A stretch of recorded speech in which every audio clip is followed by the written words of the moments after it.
Most people believe that after a significant loss, the only path forward involves simply enduring the pain.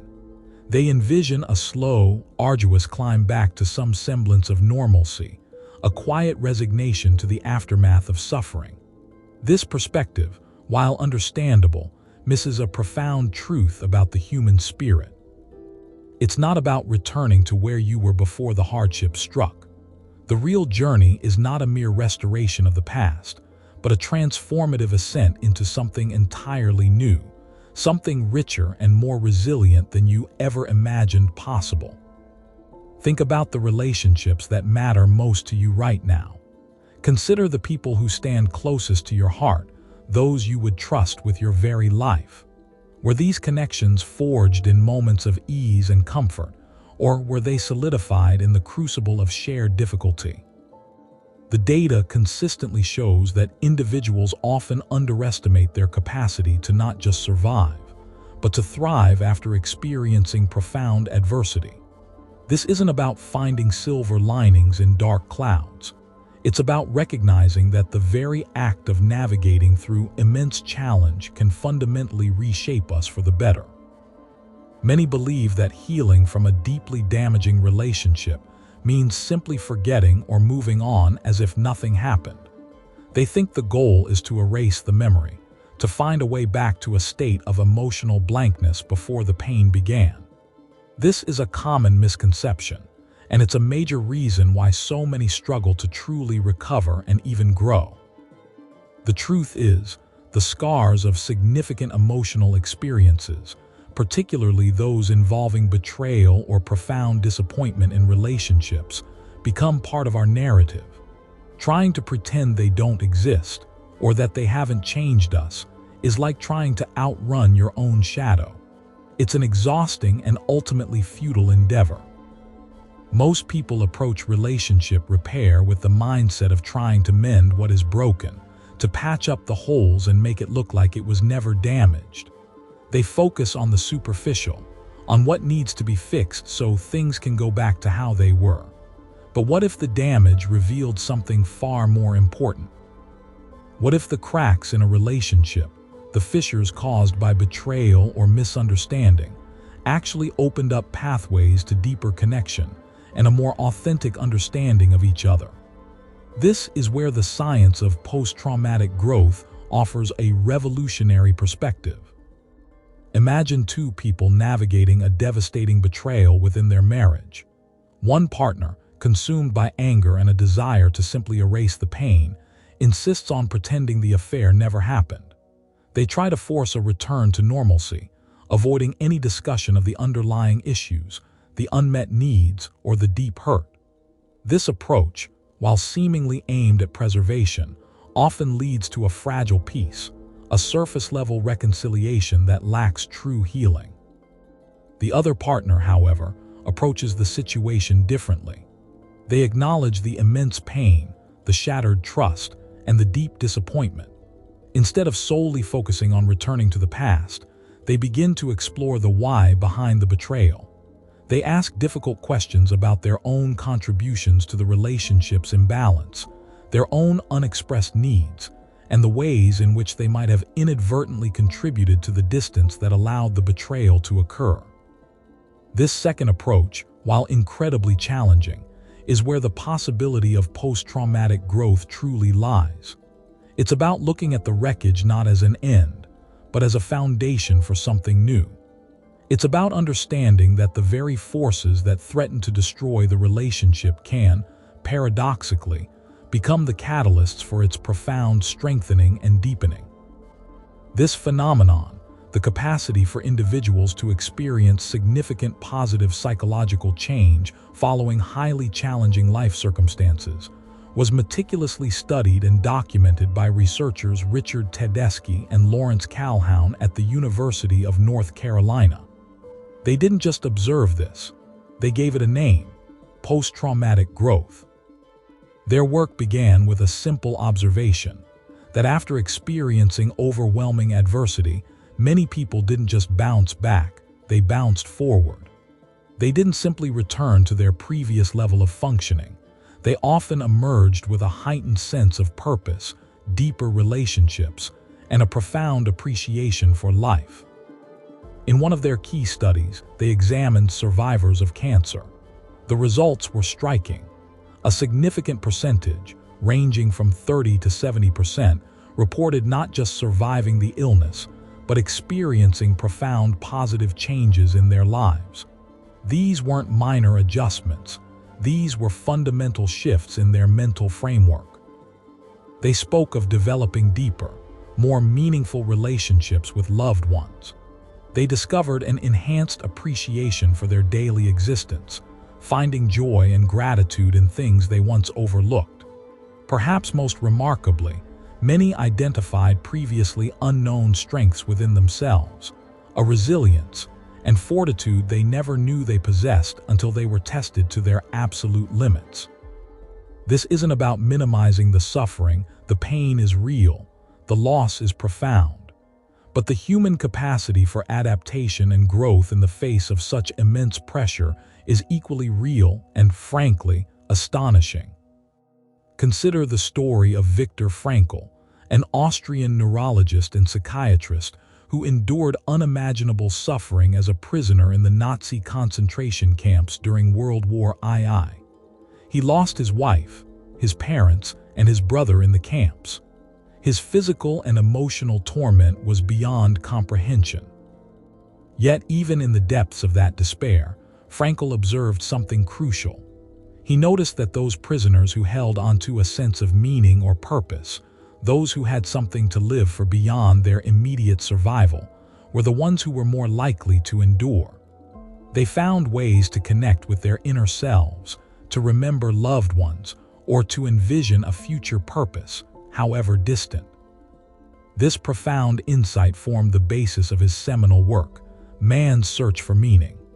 Frankl argued that even when all external circumstances are stripped away, when life seems utterly devoid of hope, individuals can still find meaning.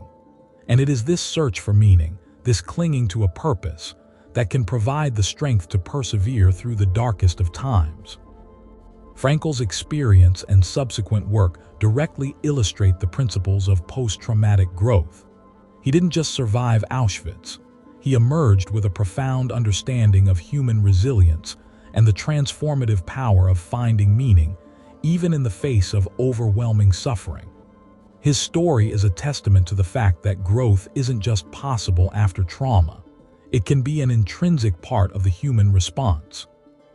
When we apply this to the realm of deeply damaged relationships, the implication is enormous. Instead of viewing a betrayal or a severe conflict as an insurmountable obstacle, we can begin to see it as an opportunity to understand ourselves and our partners on a level previously inaccessible. Think about a time you experienced a serious setback in a significant relationship. Perhaps it was infidelity, a prolonged period of intense conflict, or a devastating misunderstanding that seemed to sever all connection. Your immediate reaction was likely pain, anger, and a sense of finality. Now, I want you to set aside what you lost for a moment. Focus instead on what you learned about yourself during that ordeal. What did you discover about your own limits, your own needs, your own capacity for endurance? What hidden strengths did you tap into just to get through each day? And what about your relationships? Did the crisis, as painful as it was, force you to communicate more honestly with certain people? Did it reveal the true depth of loyalty in unexpected places? Did it, perhaps, lead to the strengthening of bonds that were previously taken for granted, or even the formation of new, more authentic connections? This is the essence of post-traumatic growth in human relationships. It's not about pretending the damage didn't happen. It's about acknowledging the pain, the loss, and the fear, and then actively seeking the lessons, the strengths, and the deeper connections that can emerge from that very experience. Let's consider a specific example. Sarah and Mark were married for 15 years. Their relationship was comfortable, predictable, but had grown somewhat distant. Mark, feeling unfulfilled and disconnected, had an affair. When Sarah discovered it, her world imploded. She felt a searing pain, a profound sense of betrayal, and an overwhelming desire to end the marriage immediately. Her initial instinct was to focus solely on Mark's transgression, on the damage he had done. She wanted him to feel the full weight of her pain, and she envisioned a future where she would simply move on, a victim who had been wronged. This is a very common and understandable response. However, after weeks of intense emotional turmoil, Sarah began to feel a shift. She realized that simply wanting to erase the past wasn't working. The pain lingered, and her anger felt like a heavy burden. She started to ask herself different questions. What was missing in their relationship before the affair? What needs were not being met for either of them? She began to explore her own role in their growing distance. She recognized that she had also become complacent, that she had stopped actively nurturing their connection, assuming it would always be there. This realization was not about blaming herself, but about understanding the dynamic that had allowed the situation to develop. Mark, too, was deeply remorseful and began to engage in this process of honest self-reflection. He admitted his own feelings of inadequacy and his failure to communicate his unhappiness. Together, they decided to pursue couples therapy, not with the goal of simply returning to their old marriage, but with the intention of building a new, more resilient one. This was a difficult and often painful journey. There were moments of doubt, of renewed anger, and of deep sadness. But by focusing on understanding the underlying issues, on rebuilding trust through consistent, honest communication, and on discovering new ways to connect, they began to experience post-traumatic growth. Sarah discovered a strength she never knew she possessed. She learned that she could navigate immense pain and emerge with her integrity intact. She developed a deeper understanding of forgiveness, not as condoning the behavior, but as releasing herself from the grip of resentment. Mark, through his own vulnerability and commitment to change, discovered a deeper capacity for empathy and a renewed appreciation for Sarah and their shared life. Their relationship, once threatened with complete destruction, began to transform. They developed a more profound level of intimacy, a greater appreciation for each other, and a shared understanding that their bond was now stronger because it had been tested and rebuilt. This isn't a fairy tale ending. It's a testament to the power of intentional growth after adversity. They didn't just survive the trauma. They used it as a catalyst for profound positive change in their relationship and in themselves. The mechanism behind this transformation can be understood through a simple metaphor. Imagine a tree that has weathered a severe storm. The winds were fierce, and some branches were broken. The tree might even have been uprooted slightly, exposing its roots to the harsh elements. However, the tree doesn't just wither and die.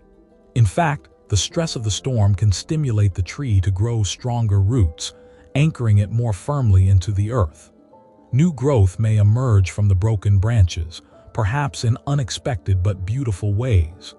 The tree becomes more resilient, more capable of withstanding future storms, and in its adaptation, it can even become more magnificent than before. Your relationships are much like this tree.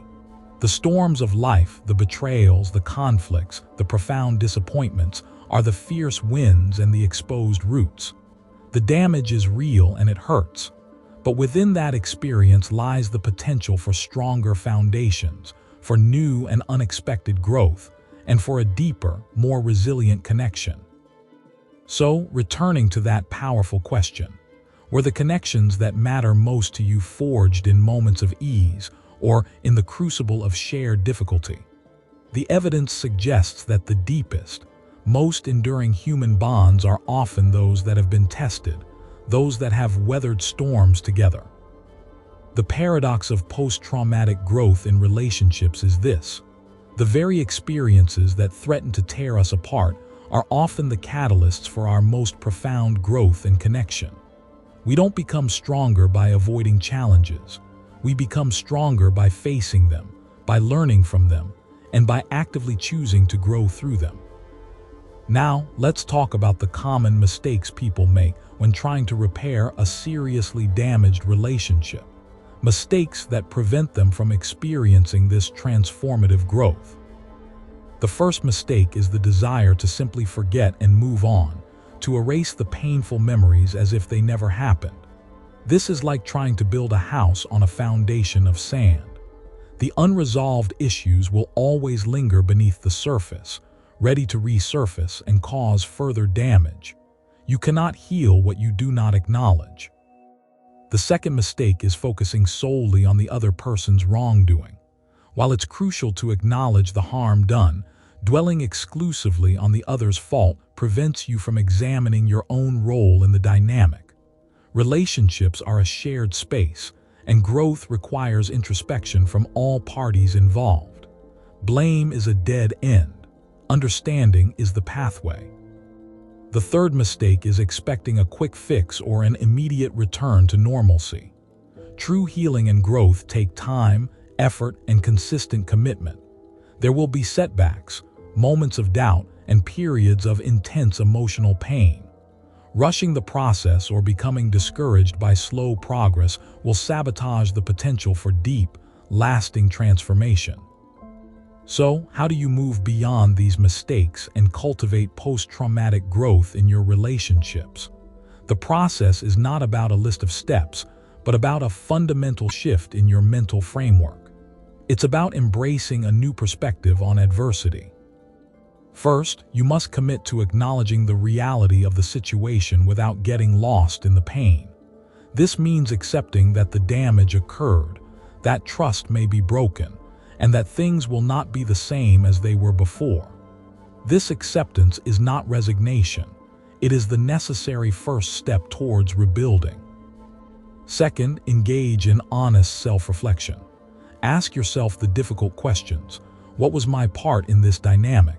What were my unmet needs? How did I contribute to the distance or the conflict? This introspection is not about self-blame, but about gaining clarity and understanding your own patterns of behavior. Third, foster open and honest communication. This is the bedrock of rebuilding trust. It means expressing your feelings and needs clearly and respectfully, and actively listening to the other person's perspective without interruption or judgment. It's about creating a safe space for vulnerability. Fourth, actively seek to understand the other person's experience. Try to see the situation from their point of view, even if you don't agree with their actions. Empathy is a powerful tool for bridging divides and fostering connection. Fifth, focus on rebuilding trust through consistent actions. Trust is not regained overnight. It is earned through repeated demonstrations of reliability, honesty, and commitment. Small, consistent efforts are more impactful than grand, infrequent gestures. Sixth, identify and nurture shared meaning and purpose. What are the common values, goals, or dreams that can unite you? Reconnecting with these shared aspirations can provide a powerful anchor during times of difficulty. Finally, cultivate patience and self-compassion. The journey of healing and growth is rarely linear. There will be ups and downs. Be kind to yourself and to the other person as you navigate this challenging process. Now, for today, I want you to focus on one single, concrete action that can begin this process for you. It's not about fixing everything at once. It's about taking a small, intentional step in the direction of growth. Your action for today is this. Identify one difficult truth about the damaged relationship that you have been avoiding. It could be a truth about your own behavior, a truth about your partner's unmet needs, or a truth about the underlying issues that led to the conflict. Write this truth down. You don't need to share it with anyone yet, unless you feel it is appropriate and safe to do so. The purpose of writing it down is to acknowledge it, to bring it out of the shadows of your mind and into the light of conscious awareness. This is not about dwelling on the negative. It is about acknowledging the reality so that you can begin to move beyond it. It is about facing the difficult truth so that you can start the process of healing and growth. Remember the story of Viktor Frankl. Even in the most horrific circumstances, he found meaning and purpose. This is not to equate your relationship struggles with his experience, but to highlight the profound human capacity to find meaning and to grow, even when faced with immense suffering. The science of post-traumatic growth, as documented by Tedeschi and Calhoun, offers a powerful framework for understanding this capacity.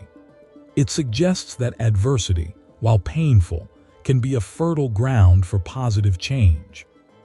Consider the survivors of cancer in their study. They didn't just survive, they grew. They developed deeper relationships, a greater appreciation for life, and discovered hidden strengths. This is not an anomaly. It is a testament to the human spirit's inherent resilience and capacity for growth. When you are in the midst of relationship turmoil, it feels like the end of the world. It feels like there is no way forward, only the lingering pain of what was lost. But this is precisely the moment when the potential for growth is at its greatest. The key is to shift your focus from what was broken to what can be built anew. It is about seeing the damage not as a permanent state, but as a catalyst for transformation.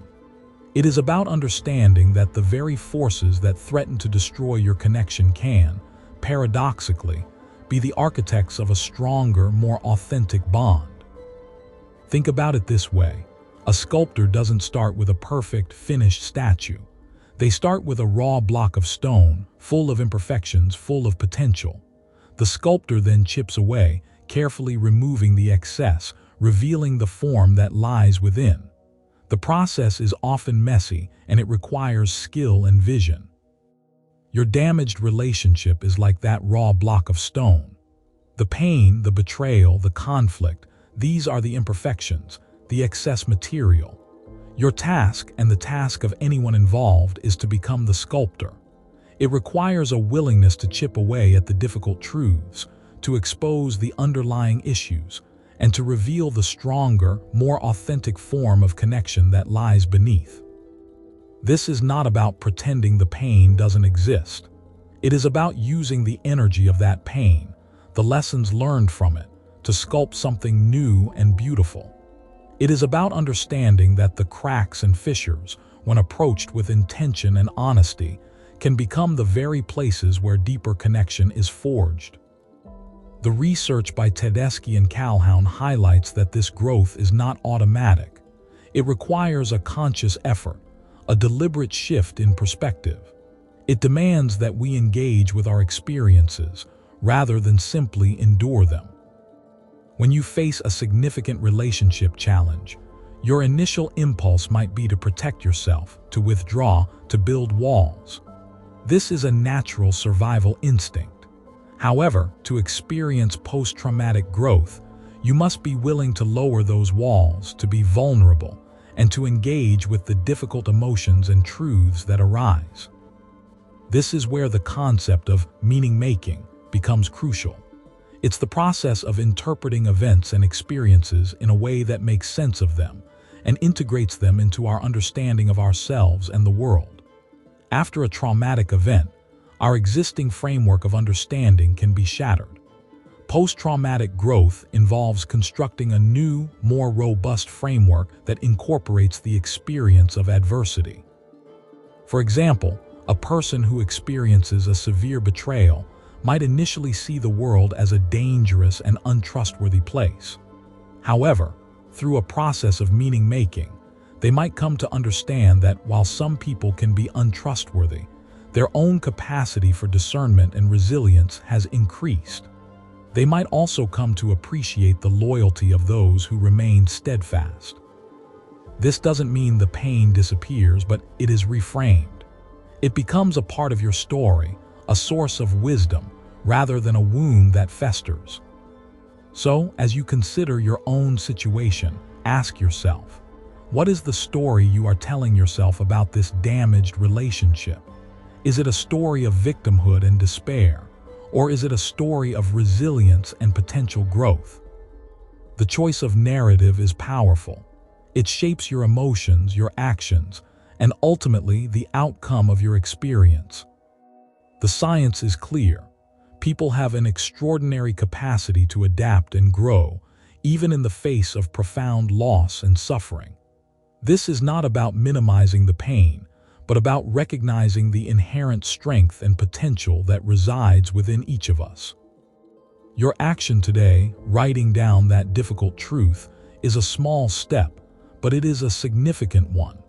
It is an act of courage, an act of self-awareness, and an act of willingness to engage with the process of growth. This is only the beginning of our exploration. There is so much more to uncover about how we can navigate these challenging terrains and emerge stronger, wiser, and more deeply connected. This journey of transforming relationship pain into profound connection is not just theoretical. It's a lived experience for countless individuals who have navigated the wreckage of broken trust and deep hurt. Let me share a story with you, one that illustrates this remarkable capacity for post-traumatic growth in the realm of human bonds. Consider Sarah, a woman whose marriage of 20 years imploded after a devastating betrayal. Her husband, the man she had built her entire life around, confessed to a long-term affair. The shockwaves of this revelation shattered her world, leaving her feeling utterly lost and adrift. The foundation of her reality crumbled, and the pain was so intense it felt physical, a constant ache in her chest that made it difficult to breathe. She withdrew from friends, found no solace in her usual routines, and the future stretched out before her as a barren, empty landscape. For months, she existed in a fog of grief and anger, replaying the discovery over and over, each replay a fresh stab of agony. Her thoughts were consumed by what went wrong, what she missed, and how she could have prevented this catastrophic event. The initial conversations with her husband were fraught with accusations and tears, a relentless cycle of blame and defensiveness. They spoke, yes, but they were not truly communicating. They were hurling words like weapons, each one designed to inflict maximum damage. The chasm between them widened with every bitter exchange, and the possibility of reconciliation seemed impossibly remote. Sarah felt a profound sense of failure, not just in her marriage, but in herself. She questioned her judgment, her worth, and her ability to ever trust again. The very idea of rebuilding anything with the person who had caused her such immense suffering felt like an insurmountable task. One particularly dark evening, after another unproductive and emotionally draining argument, Sarah found herself staring at a photograph of her and her husband on their wedding day. They looked so full of hope, so blissfully unaware of the storms that lay ahead. A wave of sadness washed over her, but beneath it, a flicker of something else began to stir. It wasn't forgiveness, not yet, but a quiet recognition of the shared history, the good times, the love that had once existed between them. This small flicker was the seed of a new perspective. She realized that continuing to dwell solely on the pain and the betrayal was keeping her trapped, preventing any possibility of healing or growth. This realization was not a sudden epiphany, but a gradual dawning, fueled by a deep yearning for peace and a desire to reclaim her own life. She started reading books on resilience and forgiveness, not with the intention of instantly forgiving her husband, but to understand the human capacity to overcome adversity.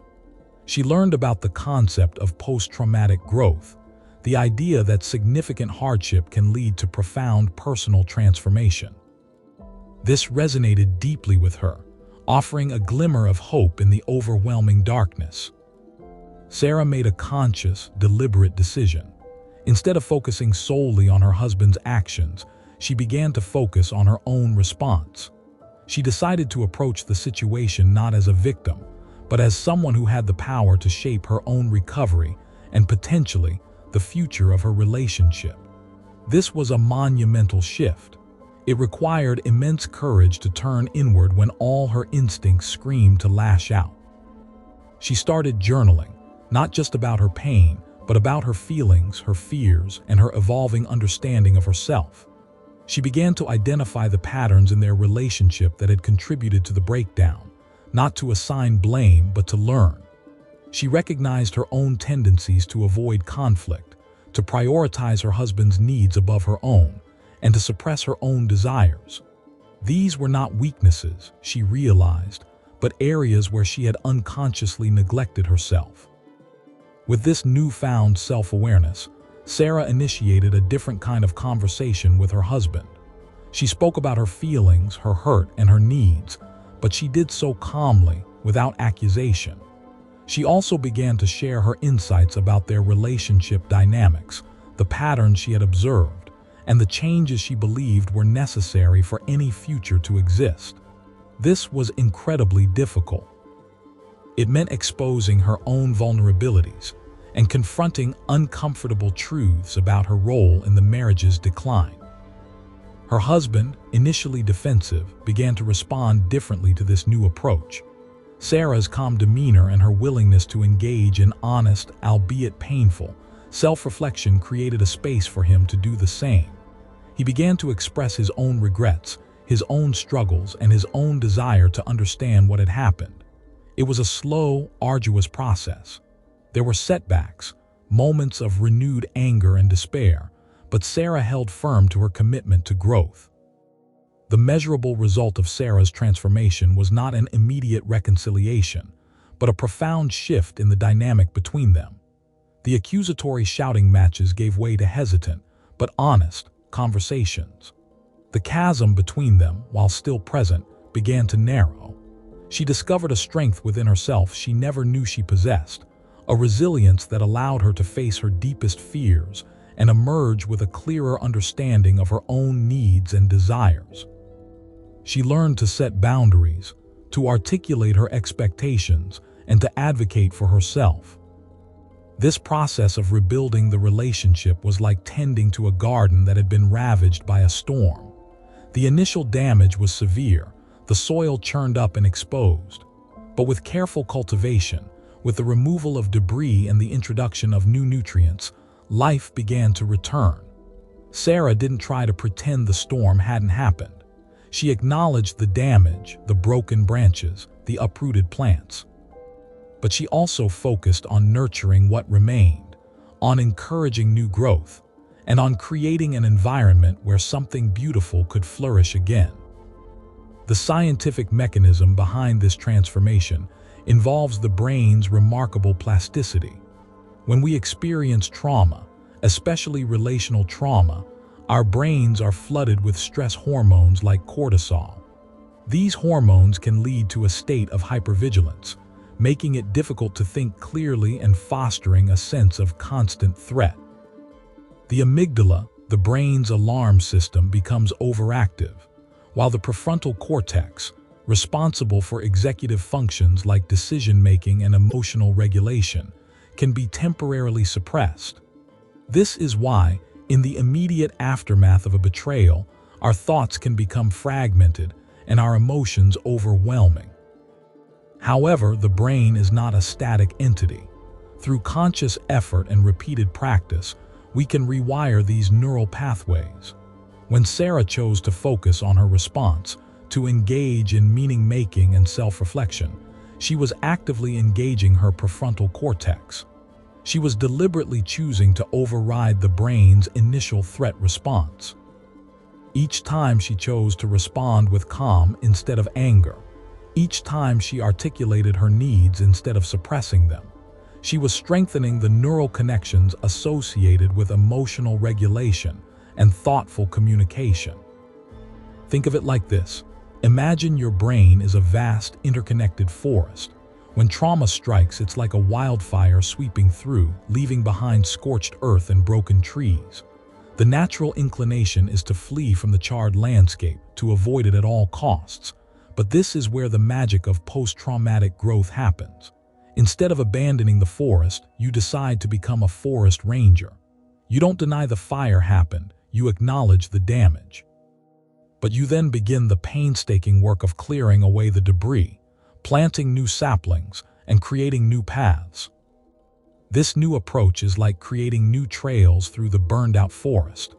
The old, well-worn paths of fear and reactivity are still there, but you are deliberately forging new ones, paths of resilience and conscious choice.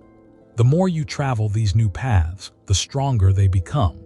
The more you engage in thoughtful communication, the more your brain becomes wired for it.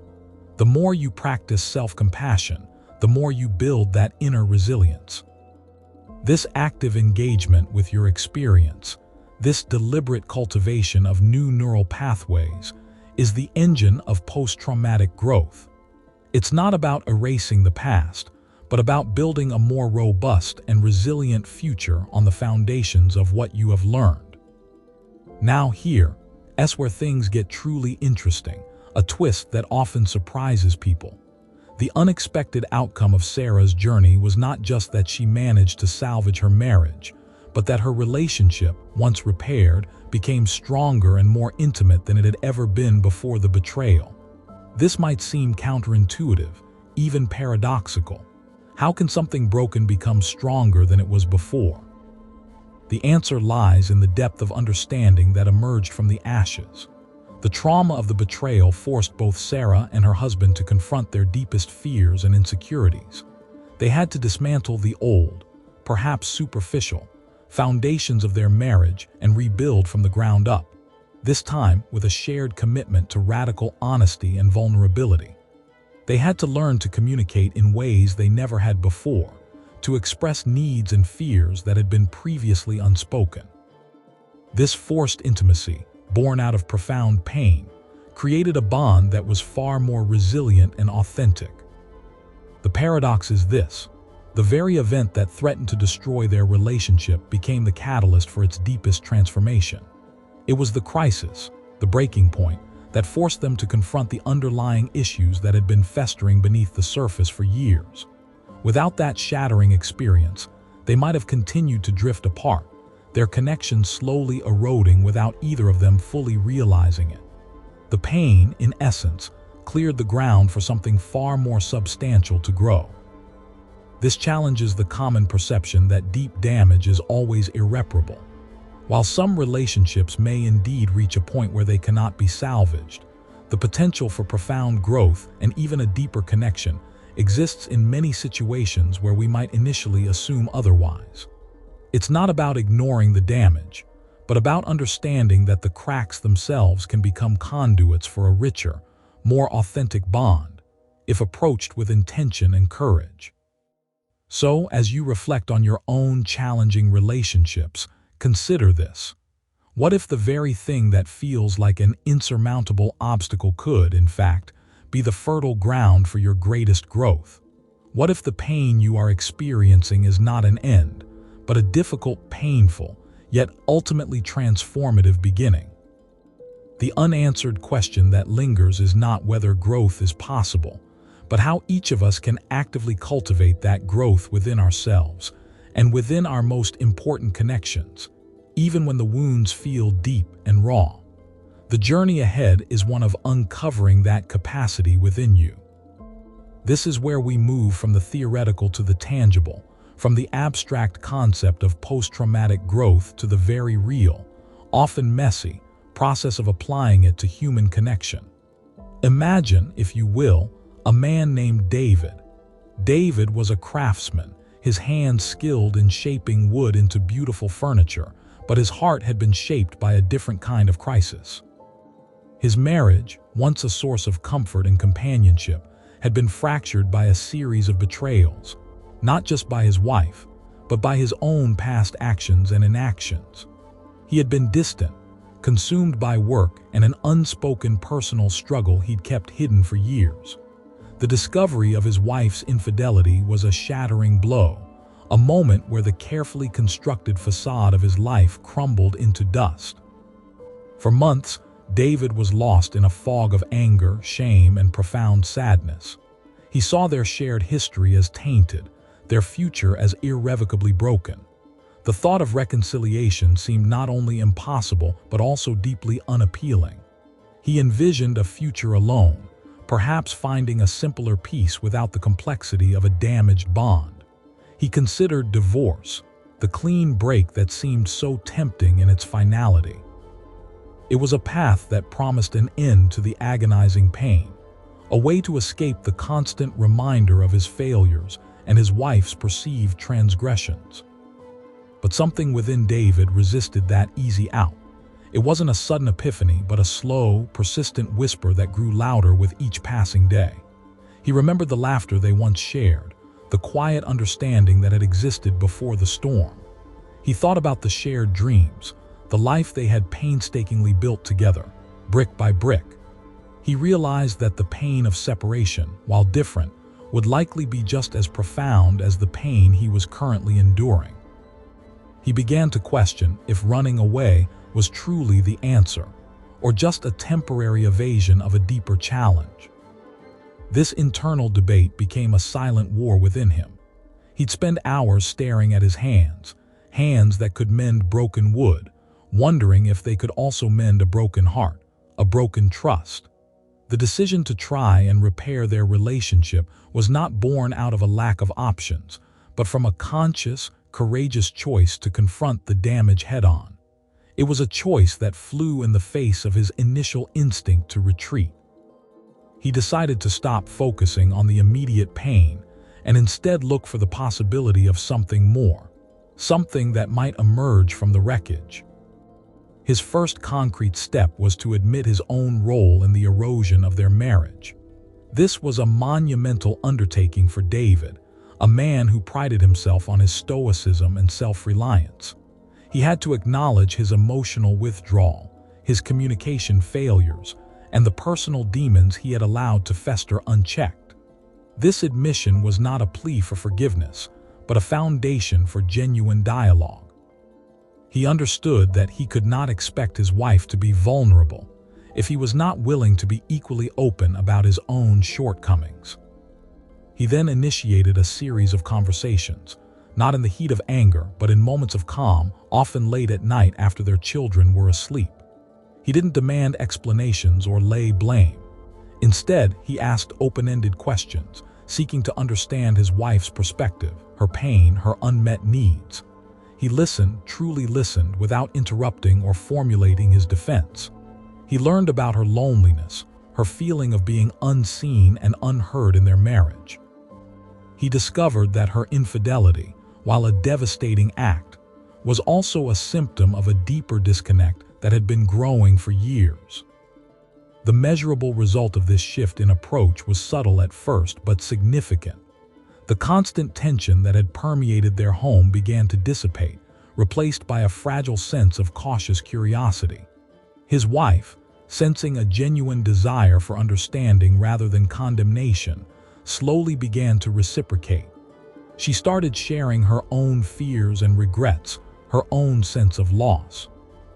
They began to explore the underlying issues that had contributed to their marital breakdown, not to assign blame, but to understand the patterns that had led them to such a painful place.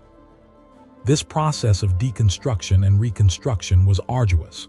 There were days filled with tears and setbacks, moments when the weight of past hurts felt overwhelming.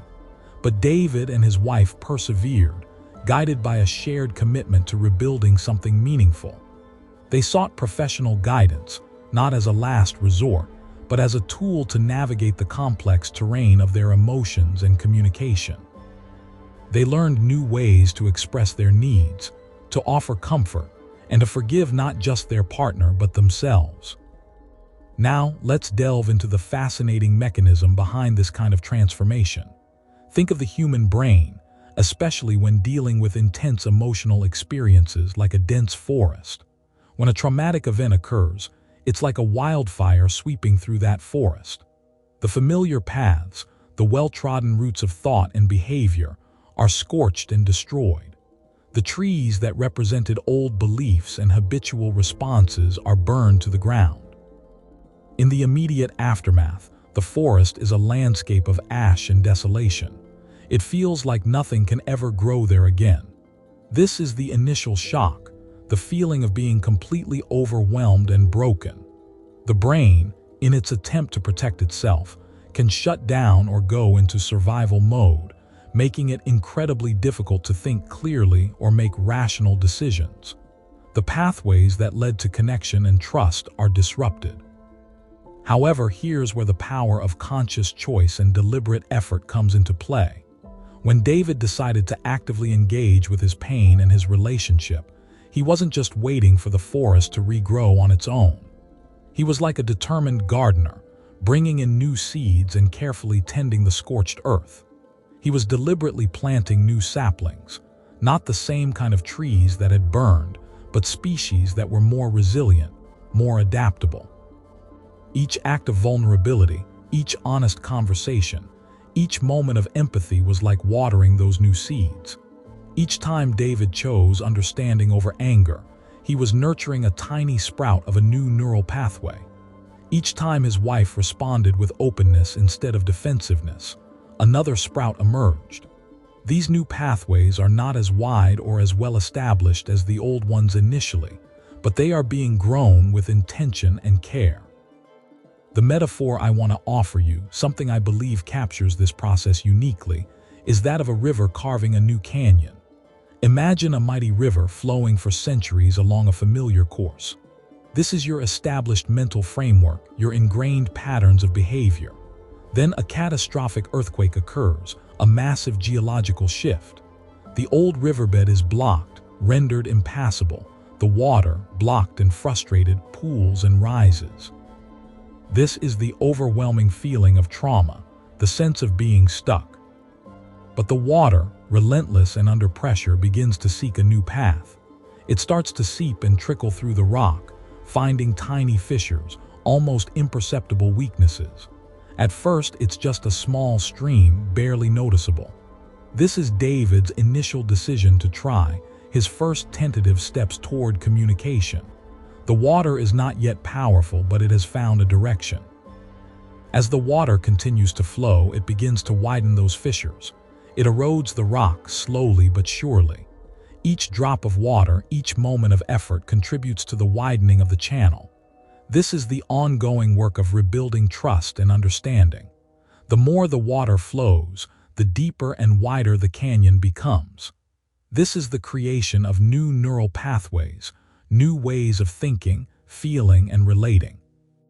The old riverbed, though abandoned, leaves its mark on the landscape, a reminder of what was. But the new canyon, carved by the persistent flow of water, becomes a magnificent and enduring feature.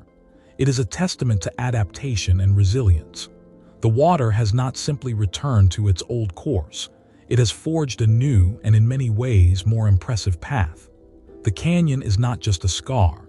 It is a beautiful, functional, and powerful new landscape. This is the essence of post-traumatic growth in relationships. The damage has fundamentally altered the terrain, but it has also created the conditions for something entirely new and strong to emerge. Now for the unexpected twist, the paradox that often flips our understanding on its head. David's journey, and the journey of many like him, reveals that the deepest and most resilient relationships are often forged not in the absence of conflict, but in the crucible of its most intense forms. We tend to believe that a relationship that has suffered severe damage is inherently weakened, destined to be a pale imitation of its former self. We think of it like a vase that has been shattered and then glued back together. The cracks are always visible, the object is forever compromised. But this overlooks a crucial element, the active, conscious rebuilding process. David and his wife didn't just glue the vase back together. They took all the shattered pieces, examined them, understood how they broke, and then, using a new, stronger adhesive, painstakingly reassembled it. They didn't try to recreate the original vase. They created something new, something that incorporated the lessons learned from the breakage. The cracks in this new construction are not flaws. They are the very lines that give the new form its unique strength and character. The paradox is this: the very act of confronting and repairing profound damage can lead to a level of intimacy, understanding, and commitment that was simply not possible before the crisis. Why? Because the crisis forces a level of honesty and vulnerability that is often avoided in times of peace. When everything is comfortable, we can maintain a degree of superficiality. We can avoid confronting our own insecurities or our partner's deeper needs. The pain of betrayal, however, strips away those defenses. It forces both individuals to look at themselves and each other with unflinching honesty. David had to confront his own emotional unavailability. His wife had to confront the pain she inflicted and the reasons behind her actions. They couldn't hide behind polite conversation or shared routines. They had to excavate the buried truths of their relationship. This excavation, while painful, cleared away the debris of unspoken resentments and unmet expectations. It exposed the bedrock of their connection, allowing them to rebuild on a foundation of radical truth. The unanswered question that lingers is not whether growth is possible, but how each of us can actively cultivate that growth within ourselves and within our most important connections, even when the wounds feel deep and raw. The journey ahead is one of uncovering that capacity within you. Think about the river carving that canyon. It's not a passive process. The water is actively moving, eroding, shaping. And for David, this active engagement with his pain and his marriage was the key. He didn't just wait for the river of his life to find a new path. He became the force that guided the water. He made conscious choices, even when they were incredibly difficult, to engage in the process of healing and rebuilding. The real breakthrough for David wasn't just surviving the crisis, but thriving afterward. His relationship didn't just recover, it transformed. They developed a communication style that was more direct, more honest, and more compassionate than anything they had experienced before. They learned to anticipate each other's needs and to offer support in ways they never had. The shared experience of overcoming such profound adversity created a bond that was not just strong, but deeply resilient and profoundly meaningful. It was a testament to the fact that sometimes it is through the most challenging experiences that we discover our greatest strengths and forge our most authentic connections. The scars remain, not as reminders of weakness, but as intricate patterns that tell a story of survival, resilience, and ultimately, a love that was rebuilt, stronger and more beautiful than ever before. When you're trying to mend a relationship that feels utterly broken, there are common pitfalls that most of us stumble into, often without even realizing it. These aren't malicious intentions.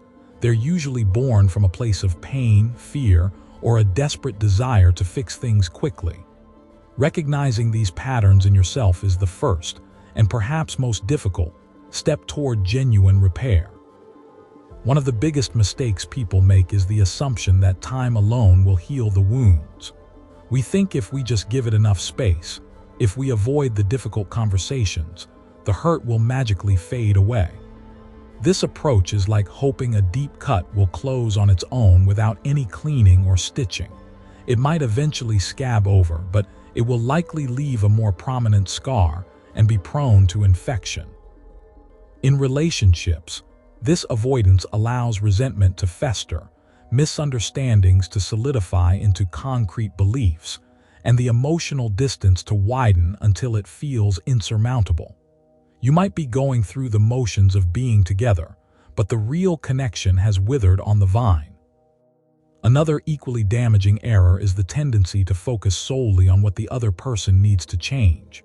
We become adept at pointing out their flaws, their mistakes, and the ways in which they have fallen short. We might say things like, "If only you would just," or "you always." This external locus of control, this belief that the problem resides entirely with them, prevents us from examining our own contributions to the breakdown. It's a defense mechanism, a way to deflect blame and avoid the uncomfortable introspection that true growth requires. We want them to fix themselves so we don't have to face our own discomfort. The third common misstep is trying to force a return to the way things were before the damage occurred. We yearn for the comfort and familiarity of the past, believing that if we can just recreate that state, everything will be all right. This is a futile endeavor because the damage has fundamentally altered the landscape of the relationship. You cannot unbreak the vase and expect it to be exactly the same. Trying to force it back into its original mold ignores the new reality, the lessons learned, and the potential for something even stronger and more beautiful to emerge. It's like trying to wear a shoe that no longer fits after your foot has changed shape. So, how do you navigate this treacherous terrain and actually begin to heal a seriously damaged relationship? It requires a deliberate, step-by-step approach that prioritizes vulnerability, honesty, and a commitment to building something new, rather than just patching up the old. This isn't a quick fix. It's a profound undertaking that demands courage and patience. The very first step is creating a safe space for honest dialogue. This means setting aside dedicated time, free from distractions, where both individuals can speak and be heard without interruption or immediate judgment. Imagine sitting down in a quiet room, perhaps with a cup of tea, and agreeing that for the next hour, the only goal is to understand, not to win an argument or assign blame.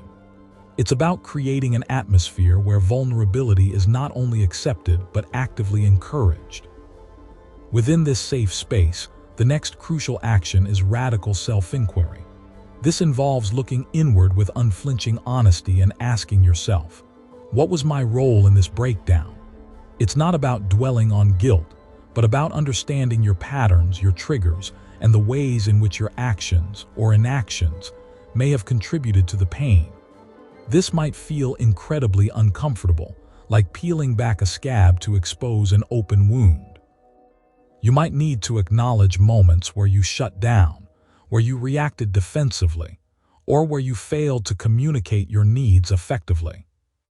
Following this internal exploration, the next step is to express your own pain and needs with clarity and vulnerability to your partner.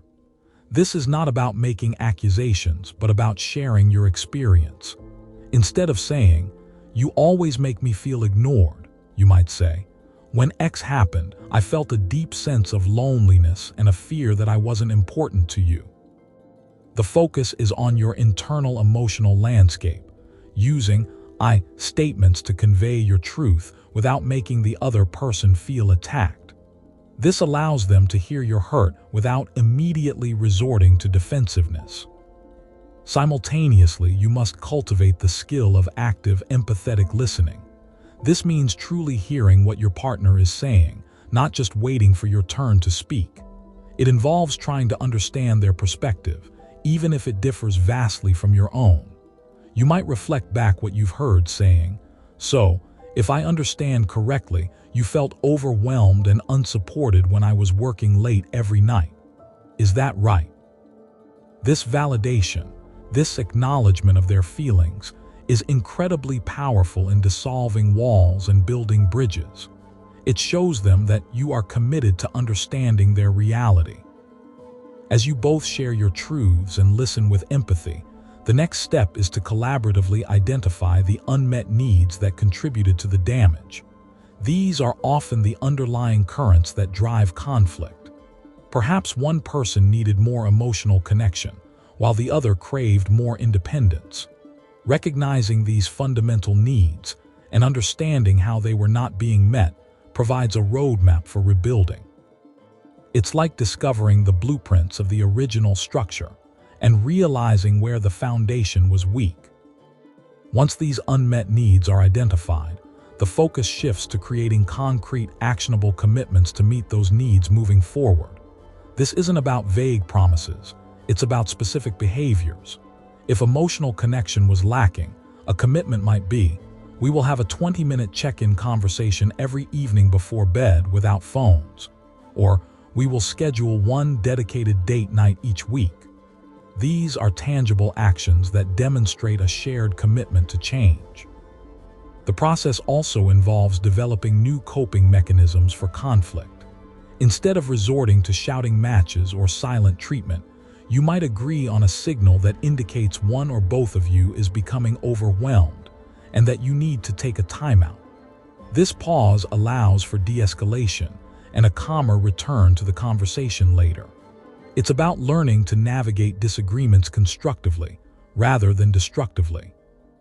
Finally, and perhaps most importantly, this entire process requires a commitment to forgiveness, both of your partner and of yourself. Forgiveness is not about condoning the past behavior. It's about releasing the burden of resentment that weighs down the present and future.